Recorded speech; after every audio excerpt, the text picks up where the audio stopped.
করেন আমাদের গ্রিন ভয়েসের সবুজ বন্ধু অ্যানি।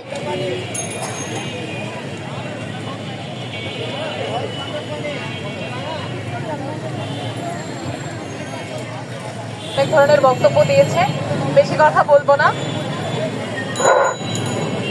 আমার মনে হয় কি, আমরা ছোটবেলা থেকে অনেক পড়াশোনা করি, অনেক ধরনের প্রাতিষ্ঠানিক শিক্ষা গ্রহণ করি। আমরা যখন স্কুল কলেজে পড়াশোনা করি, আমরা কিন্তু কৃষি শিক্ষা নামে একটা যে গাছের উপকারিতা কত এবং প্র্যাকটিক্যালি কখনো দেখানো হয় না যে গাছকে কিভাবে রক্ষা করতে হয়। আমি সরকারকে অনুরোধ করবো, সরকার কিন্তু চাইলে অনেক সম্ভব, মানুষ নিজের জায়গাটা কিন্তু সচেতন হবে। আমরা তো নৈতিক দায়িত্ব থেকে মানুষকে সচেতন, বসে বসে খালি নীতিবাক্য চায়, এই নীতিবাক্য তার শুনতে ভালো লাগে না। সবাই তো নীতিবাক্য বলে, সবাই তো প্রচারণা করে। আর কত এবার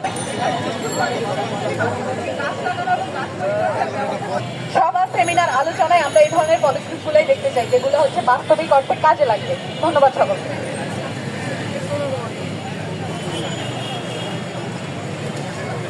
ধন্যবাদ অ্যানিকে।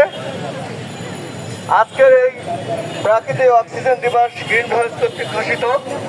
আজকে এই সমাবেশে এই পর্যায়ে বক্তব্য নিয়ে আসছেন গ্রিন ভয়েসের দেশের সহসমন্বয়ক পত্রিকার অন্যতম সম্পাদক